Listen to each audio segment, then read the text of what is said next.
YouTube, this is Felicia with Bible Scraps, and I got several good questions, and I failed to mention this in my videos, but it's how to clean your embossing folders after you have casted resin or use silicone.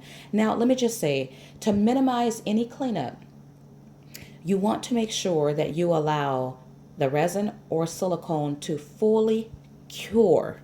If you allow it to fully cure, because embossing folders are naturally non-stick, it will easily lift itself from the folders. So that's tip number one. Tip number two is when you're using silicone or resin, you want to get a nice coating, not too thin, especially when it comes to the silicone. You want to get it as thick as you can get it. And I know with working with folders, you can't get it too thick. And so that's where trial and error comes in, playing with your folders. I suggest you take an old folder that you don't really like and play around with that with the silicone and the resin. And so if you use the right thickness and if you let it fully cure, for the most part, you won't have much cleanup. Now, this was a folder that I casted resin in. And for the most part, it's clean. It all came up in one piece. But if you look right here, I have resin that was left. And what I'm going to do is gently bend part of it to lift it up. And you see those pieces are coming up. You could use your fingers or your fingernail to get in there. This is a long strip right here. So you see how easy that came up? And so yeah, you could just use your fingers, your fingernails to release the rest of it. So this is pretty much, except for that little bit right there. Now my folder, I might have some specks here and there, but for the most part, it's pretty clean, and that was really easy. This is another folder that I casted resin in, and there was no cleanup on this one. It all released in one piece. Now, sometimes on the back, you'll get resin because you'll have spillover. Because it's non-stick, you use your fingers and you just rub it off. Very simple. Now, this was a folder that I casted silicone in. My first silicone came out nice and there was basically no cleanup. But when I did it the third time, I had a lot of silicone that was still left, and I have it on the front and the back. So some of these dots were filled in. Now what I did on that one was I took paper and I ran the paper, I folded typing paper in half, and I ran it through the embossing machine. And when it came out, I'm not sure if the camera will pick it up, but you see the silicone. A lot of it's there. I have some over here. You can see that when I ran it through the embossing machine, a lot of the silicone that was stuck in here released onto the paper. And so I only did that one time. And so I'm going to do it again and show you my results. But then also there's silicone on the back right here. And you see how you can easily just rub that off.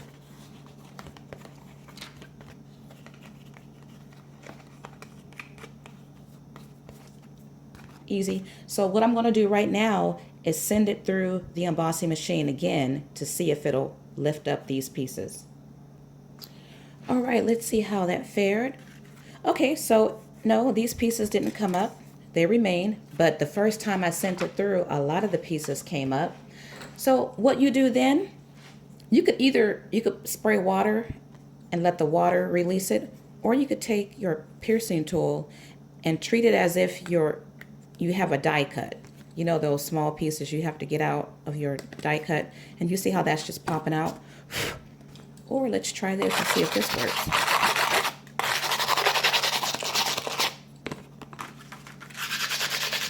Okay, so the brush don't work, but using the tip works. So you could use water, or you can use something like this. Once again, it's non-stick, and so it will easily, well, you know what, maybe the brush did help. Well, actually, yeah, you could use the brush. The brush helped release it, so it's easier to pop these out. So if you have this tool, it's called the Tool-in-One. It's by Spellbinders. You can pick it up, use your coupon at Joann's. So that easily comes up. Okay, and might I add, with this folder here, the last time I casted silicone in it, it wasn't thick enough. And so even my released piece was thin in certain areas. So if I had made it a little thicker, I would not have had as much dots left in there. Okay, and this part can be cleaned too, just by rubbing it. You can always use water if you like.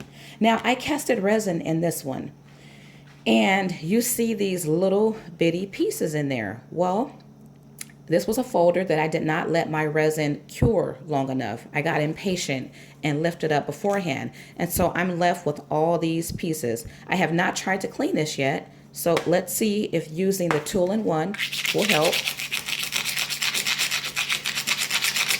I did see part of that coming up.